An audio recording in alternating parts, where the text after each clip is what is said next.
Hello everyone, Dimitri's here. Let's hope that this time everything will work with my microphone. And today actually it's very exciting news. We have a very exciting news. FlutterFlow actually released Firestore query that you can use inside, that you can use with an action. So basically, you can query any collection and get any type of document using an action and not just query it from a widget. So before that, we actually used to use that, used to make that with a to do that with a widget query like that from backend query, so to say. Click on that backend query and then add uh, query and then query collection. But now from yesterday, FlutterFlow actually released this new functionality for production, and it's available in production. Usually I don't do videos for only one thing, and I just wait for the update to be released and then do videos. But this is so huge, guys, that I actually wanted to do a video about it because most of my videos are actually going to be redundant right now. Not most of them, but the videos that I use that use this kind of approach. So, or at least they are changed, right? Because yeah, okay, maybe this batch insert documents will be okay because you're inserting documents. This is a batch insert, and there is no way to do that right now, unfortunately. So you have to still use this video in order to do that. You have batch update and insert, and this is still not possible in FlutterFlow right now. So you have to do that and use um, this video and use this code.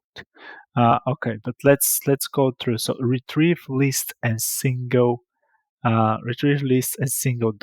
So this video is actually right now a little bit it's deprecated, so to say, because you can now do that out of the box using FlutterFlow without messing with any custom code.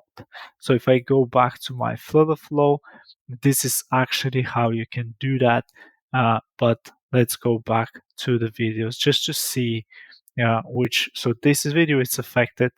Uh, it's this one over here. So it's 26 minutes. We'll convert it to 2 minutes or something like that, just to click of the button, and you'll be good to go. And I think I had custom action top techniques to fetching lists of documents. This one over here will be also uh, not usable because I mean you can still use the videos, right? You can still use this technique, but the code it's already wrote by the FlutterFlow team, so you don't have to. But of course, if you want to do this kind of custom code, you can still have to. You can still you can still do that, but you don't have to anymore. And it's much faster actually because this video is 17 minutes, and with the new technique it will be super fast.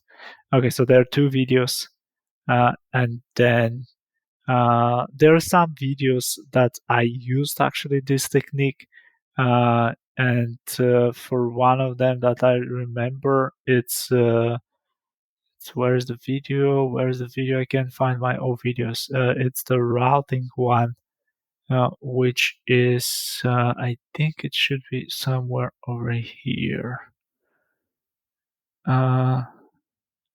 It's this one over here. So this one, for example, I use this technique, but you don't have to anymore. So let's go straight to what is new. Like I said, and this is the Firestore query. And now you can query a list of documents, or you can query a single document.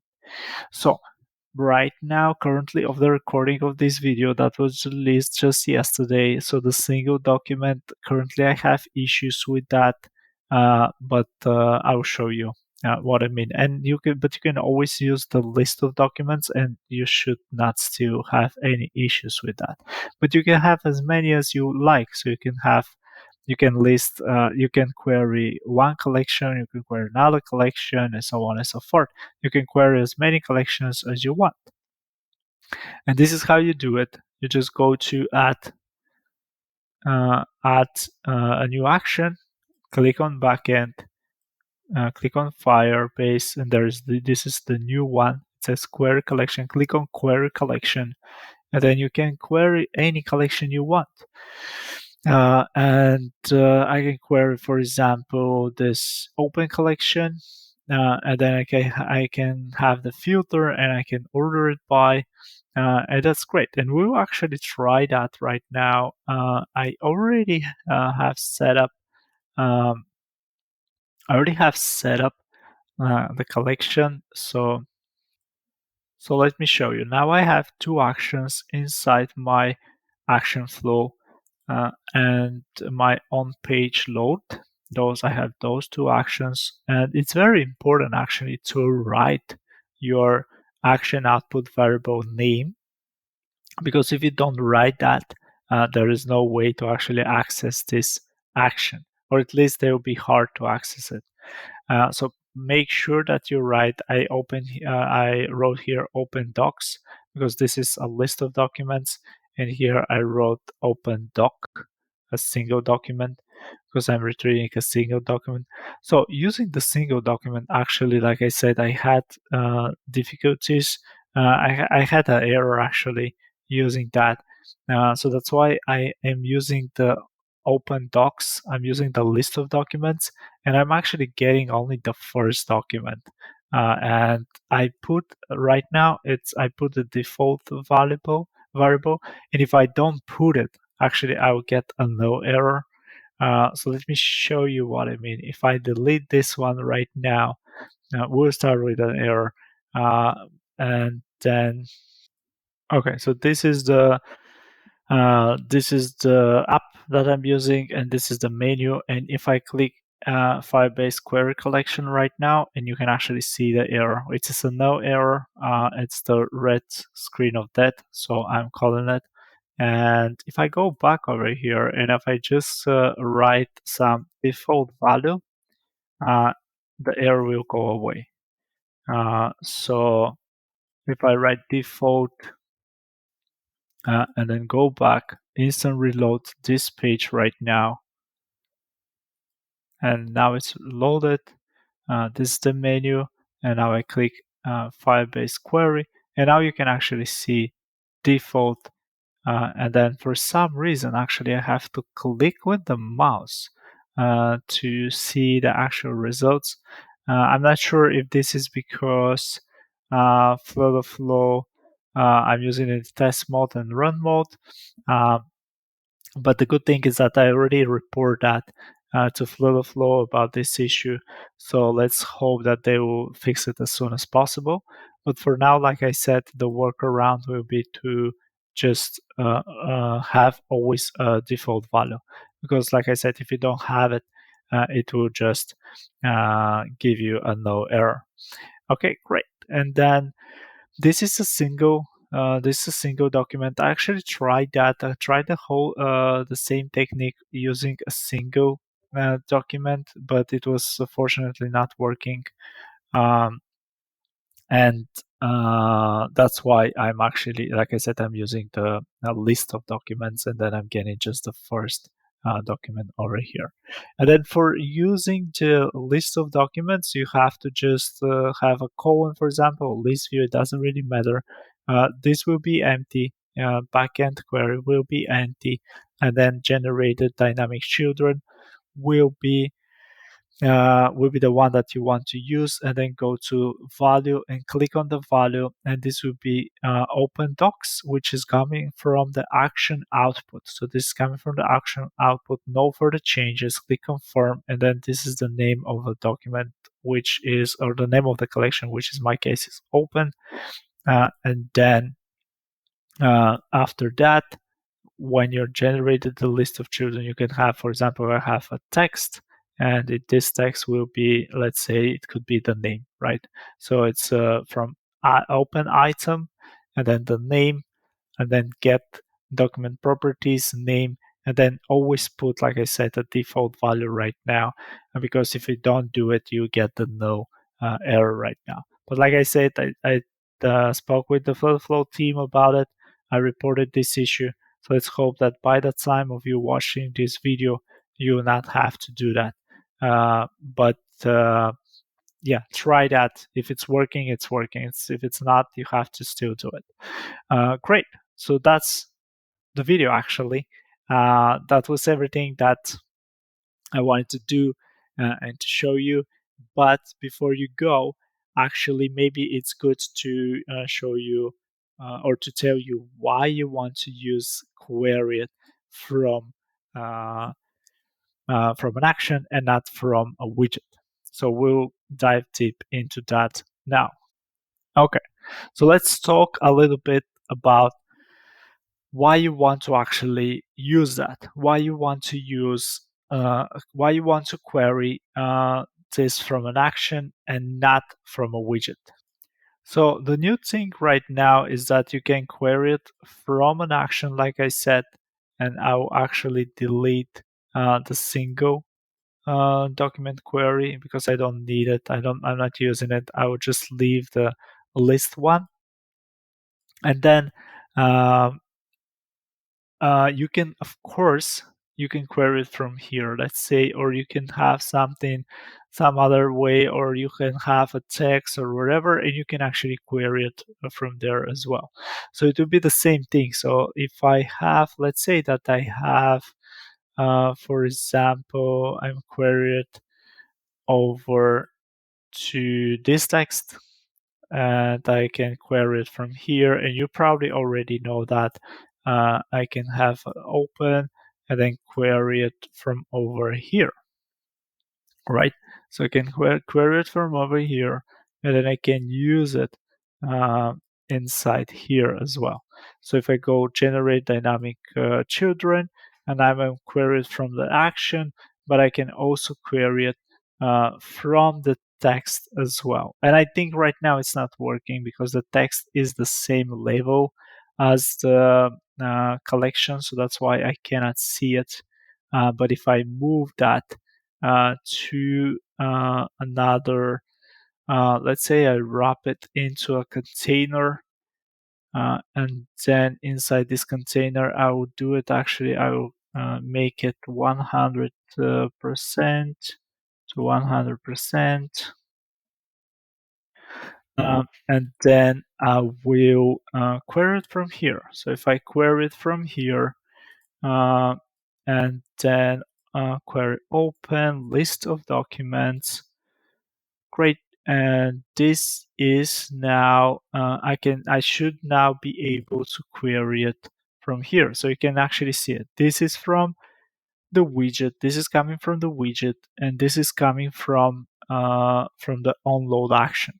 This one. So it's the same thing. It will work if I change it to. If I change it from here, click on confirm, you can see that I don't have any errors because it's the same thing. And if I got it from the action and click on here, no further changes, confirm, again, I don't have any errors. But why I should query it from an action? So from an action, it's actually good practice to query it if you want to have a condition. Let's say if you want to have a condition and if you want to check for something. So because you have an access to all the whole document, and you have some, let's say I want to get the first item. Let's say I'm getting the first item, and then get document property, and let's say I want to get the name. And I want to check the name. Let's say if I want to check the name, if the name is, let's say Dimitar, for example, and if the name is Dimitar, I want to navigate to some pages, for example. So I want to navigate to contacts, but if it's not the emitter, I want to navigate to some other page, or let's say to the home page. So I actually did that. I actually did like the same approach using a custom routing and navigation because I'm using this approach to check if a document or if a document has something or not. And you can do that right now. You can definitely do that. Or you can have a document which is inside of a query, not inside of a query, but the document that has a user collection reference or reference to the user collections. And this could be something like file, and you can have something like user reference, and then this would be the document reference to the user, and this will be a single user reference. And we can actually test that. So we can go to manage, and then we can actually create a bunch of records. So you can go to manage, go to files, and we can include here, we can edit this, and we can include the user reference right now. And to include the user reference, we actually need user reference right now. And I'm not sure if we have a user reference for some reason, but we can use.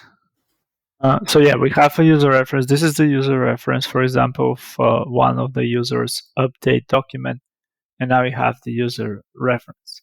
And we can create a new document, let's say my own file, my own secret file, and then we'll use an URL, and this will be https example.com file.pdf, for example, and the user reference will be the same. So now we have two documents over here, and if I switch back over here, and if I go to my page, now I can actually, I don't need the container actually, I just wanted to show you how this works. You can list it over here. I think I can list it over here and then delete it. But it's not working right now for some reason. Let me try one more time.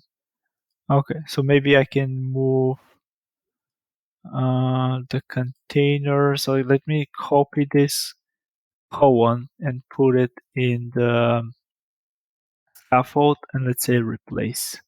Okay, and now the container is gone. Great, and then I can query it, right? I can go to my onload action, and I can query the files, and the files will be a list of files, and now I can filter them. So I can filter them by user reference, and the user reference will be equal to, and then this will be the authenticated user. So this will be the user authenticated, and this is how you can filter it. Easy peasy. And then let's try that actually. Let's go to the test mode right now and instant reload it.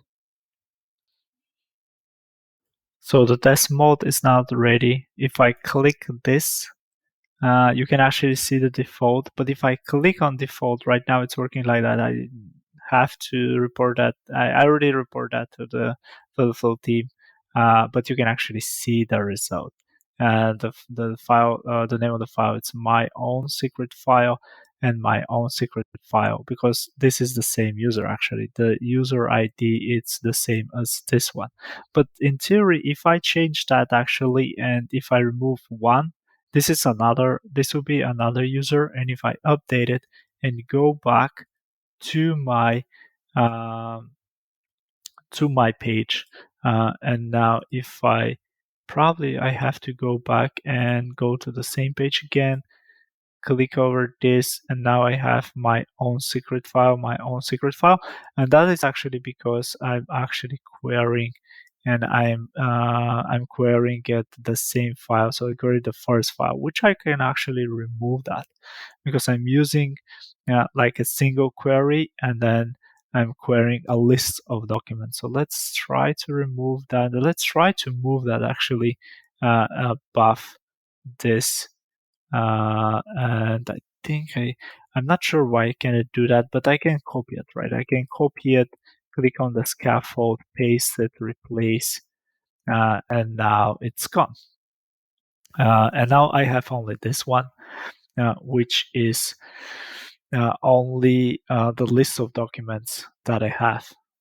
So if I go back to the test mode again, click on this and click on the where it's supposed to show, it's only one document. But if I go back and change it again to one, update the file, go back over here, which is where's the test mode, load the page again, click here, and then you can actually see I get the two documents, which is great. Actually, it is working. The filter is working. You can also sort them. Or you can order them, and I can order them. Let's say I can order them by name, and then if I order them by name, it's and go back over here. I have to instant reload, right? Because I changed something in FlutterFlow and not in the database. If you change something in the database, you don't need to instant reload. But if you change something inside FlutterFlow, you have to do an instant reload, or else it will not work. So let's wait for the test mode to load. Okay, the test mode is now loaded. If I click over here,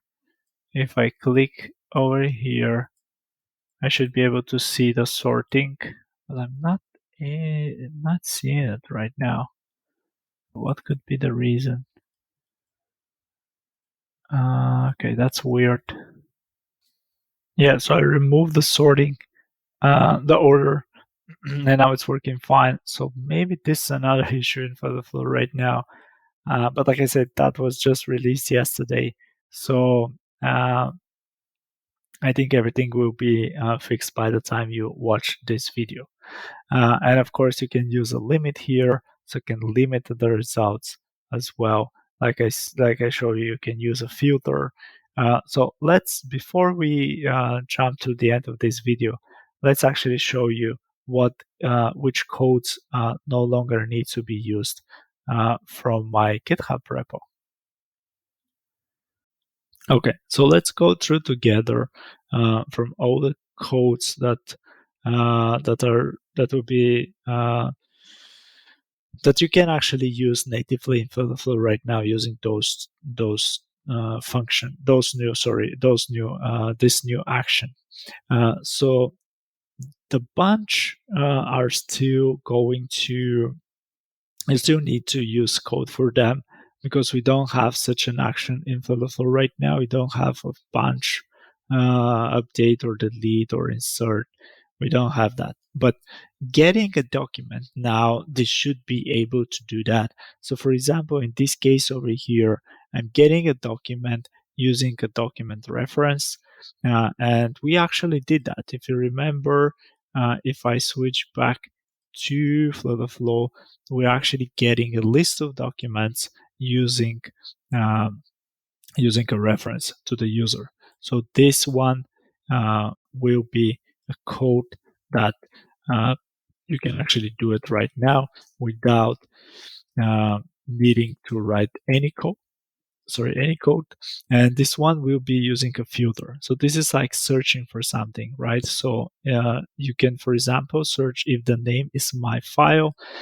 So if I go back over here and remove this filter, add another filter, and let's say the name will be the filter, and let's say equal to, and the equal to will be, I can delete this and say my file. So you can actually search for that, right? You can not search, but you can filter the documents by that. If the documents are with the name my file, then you can display them, or you can query them. So this code will be actually you don't have to use the code for that as well anymore, which is great. And then we have get document. So get a single document. I'm getting a single document using a document reference, and this is the actual document. So what if I have a document reference and I want to get the actual document itself? So that's a good question, actually. And in order to do that, right now in FlutterFlow, you have to actually have access to the ID of the document, because right now, currently, you don't have access to the ID of the document.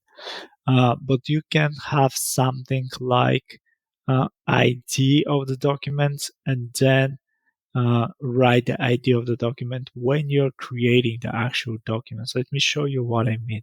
If I have already those documents created, and if I go back to my Firebase and go to files, and I can have something like UID, and this will be the ID of the document. It will be a string, save it, and then I can go back over here and I should be able to refresh that and see the new field.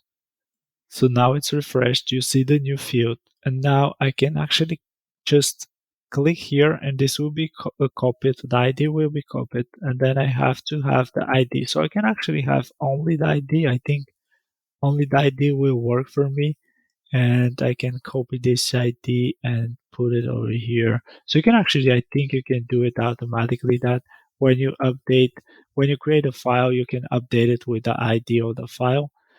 And if I go over here, now I should be able to query that using the UID. So using UID, let me go back to the screen. So using the UID, now you can have equal to, for example, and then the UID can come for page parameter, because I don't have a UID right now. But let's imagine that the user ID will be my ID of the file.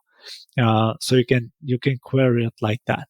And what about saving the UID? I think you can do it with when you're creating the file. So let's imagine that we want to create a new file inside the files, and let's put only the name. So it will be a random name, doesn't really matter, and this would be new file, let's say, for example.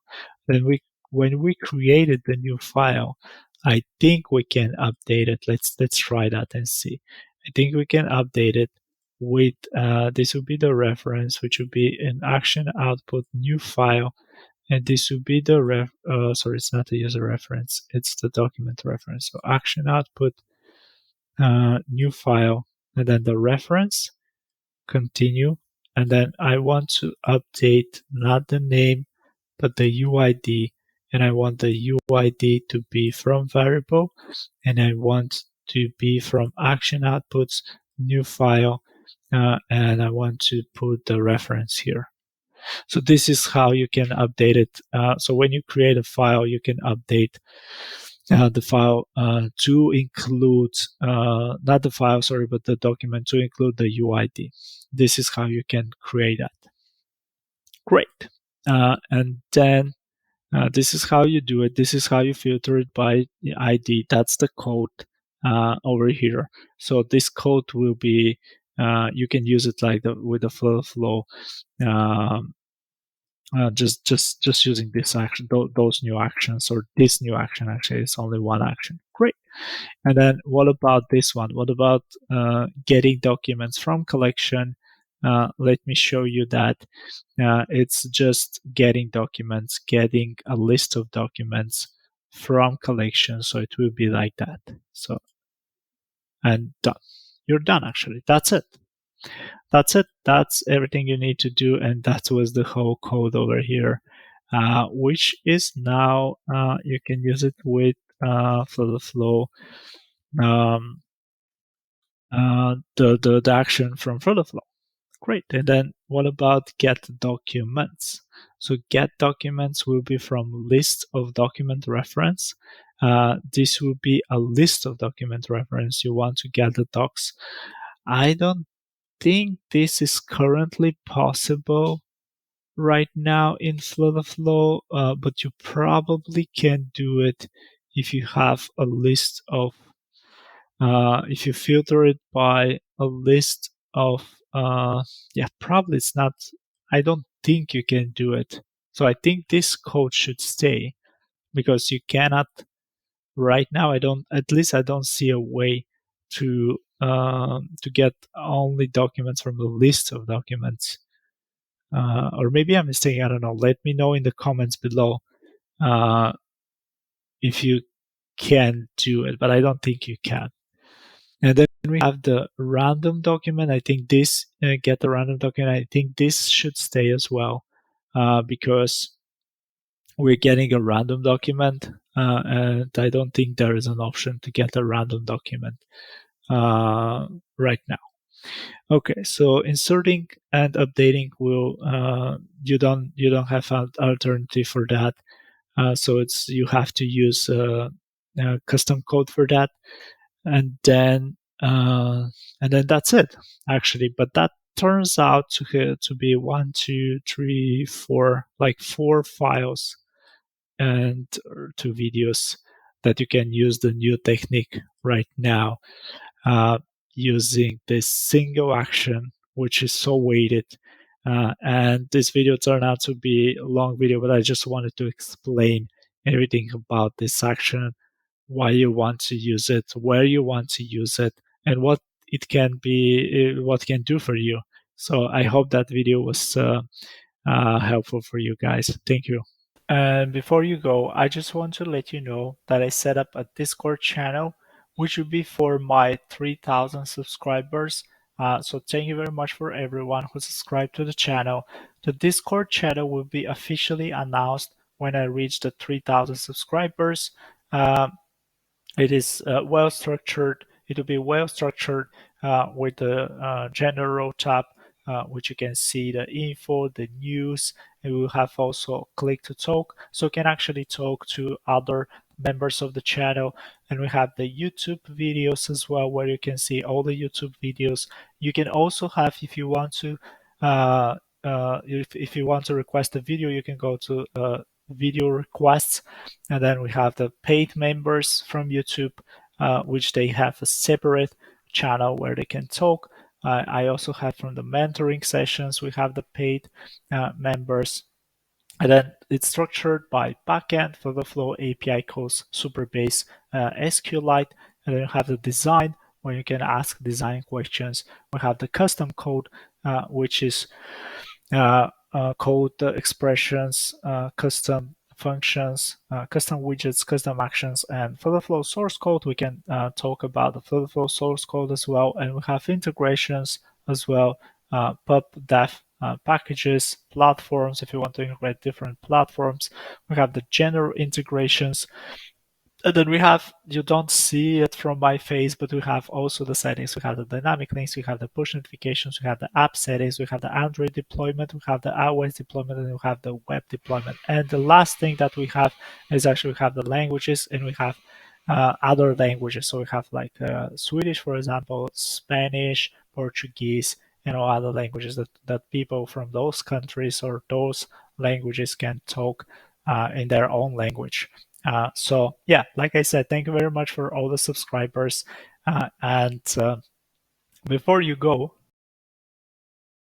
I just want to say that the paid membership for YouTube is now open. So you can be a paid member to my YouTube channel, which means a lot. And thank you very much for all the people who are right now paid members to the channel.